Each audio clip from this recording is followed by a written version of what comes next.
မြေရန်တတိထားနေခြင်းဟာအသိပညာတိုးတက်ခြင်းအကြောင်းတရားထုတ်တယ်ဆိုတာလေကိုတတိထားနေခြင်းသာဖြစ်တယ်ခုနကကိုယ်စိတ်ထဲမှာစိတ်တ ानु ပဒနာလို့ဆိုတဲ့ထဲမှာနော်ငါစိတ်ဟာလောဘတွေနဲ့အဖြစ်များသလားဒေါသတွေနဲ့အတွဲများနေသလားမောဟတွေနဲ့အတွဲများသလားအဲ့တော့လောဘဒေါသဆိုတာကိုယ်ရင်ထဲမှာအမြဲဖြစ်နေတာမဟုတ်တော့မကြလာတွဲတာဆိုတာထင်ရှားတယ်ပေါ့ကိုယ်အဝတ်မှာဖြူစင်အောင်ဖွတ်ထားတဲ့အဝတ်ကလေးဟာအမြဲတမ်းနွမ်းနေတာမဟုတ်ဘူးနွမ်းနေတဲ့အညစ်အကြေးဟာပြင်ဘက်ကလာတာဖြစ်တယ်ပေါ့ထို့တူပဲစိတ်ထဲကလည်းပဲလောဘအမြဲဖြစ်နေတာမဟုတ်သည့်အတွက်ကြောင့်လောဘဟာအကြောင်းတိုက်ဆိုင်မှာပေါ်လာတာဖြစ်လို့ဒါအညစ်အကြေးတစ်ခုလို့မှတ်ရမှာဖြစ်တယ်ဒေါသဆိုတာလဲအာယုန်တစ်ခုနဲ့ပတ်သက်လာပြီးတော့အသင်တင်နှလုံးမသွင်းတတ်လို့ဒေါသဖြစ်เสียအာယုန်နဲ့တွေးတဲ့အခါမှာဒေါသဖြစ်လာတယ်ဒါလည်းစိတ်ရဲ့အညစ်အကြေးလို့ခေါ်တာမောဟဆိုတာဆင်ញင်သုံးသပ်ရမယ့်အချိန်မှာ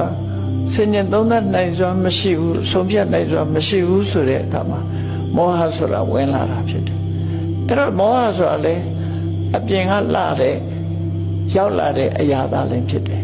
လူရဲ့ခန္ဓာကိုယ်မှာရောက်လာတဲ့အညစ်အကြေးတွေဟာပြင်ပကနေပြီးကိုယ်ကိုရောက်လာတာဖြစ်တယ်ထို့တူပဲစိတ်ရဲ့အညစ်အကြေးတွေဟာလည်းပဲယမယံခပေါ်လာတာတွေဖြစ်လို့အဲ့ဒါတွေကိုရှင်းပြတာကမ္မထာတရားအထုတ်ခြင်းပဲလို့ဒီလိုဆိုတာနော်အဲ့တော့ကမ္မထာအထုတ်ခြင်းရဲ့အဓိပ္ပာယ်ကအဲ့ဒါမရှင်းမဲနဲ့ဒါတွေကိုပြန်ပြီးတော့လက်ရခေါ်နေတဲ့အကျင့်မျိုးတွေကလည်းရှိသေးတယ်လက်ရခေါ်ပြီးတော့ဘယ်နှနာရီထိုင်နိုင်တယ်ငါလို့လူရှိသေးလားဆိုတာအဲ့ဒါမကောင်းတဲ့စိတ်တွေကိုပြန်ပြီးတော့ခေါ်သွင်းနေတာနဲ့တူတူပဲအဲ့ဒါကိုယ့်ရဲ့နှလုံးထဲမှာအဲ့တော့ကိုမမနာတွေဖြစ်တယ်အဲ့ဒါလို့ဖြစ်လာလို့ရှိရင်ဒါတရားမဟုတ်တော့တရားရဲ့စัจ jin ပဲအတ္တမတွေဝင်နေတာပဲဒီလိုပဲဖြစ်မှာအဲ့ဒါကြောင့်မို့တကယ်သူတော်စင်သူတော်မြတ်မှာစိတ်ရဲ့အညစ်အကြေးတွေဆိုတာကိုရှုစွာသိရအခုပြောခဲ့တဲ့လောဘဆိုတာစိတ်ရဲ့အညစ်အကြေးဒေါသဆိုတာစိတ်ရဲ့အညစ်အကြေးမောဟဆိုတာစိတ်ရဲ့အညစ်အကြေးအဲ့ဒီရဲ့စိတ်ရဲ့အညစ်အကြေးတွေကိုဖယ်ရှားနိုင်အောင်ကြိုးစားအထောက်အောင်အဲ့ဒီလိုစိတ်ရဲ့အညစ်အကြေးတွေကိုလုံးဝဖယ်ရှားလိုက်နိုင်ပြီဆိုလို့ရှိရင်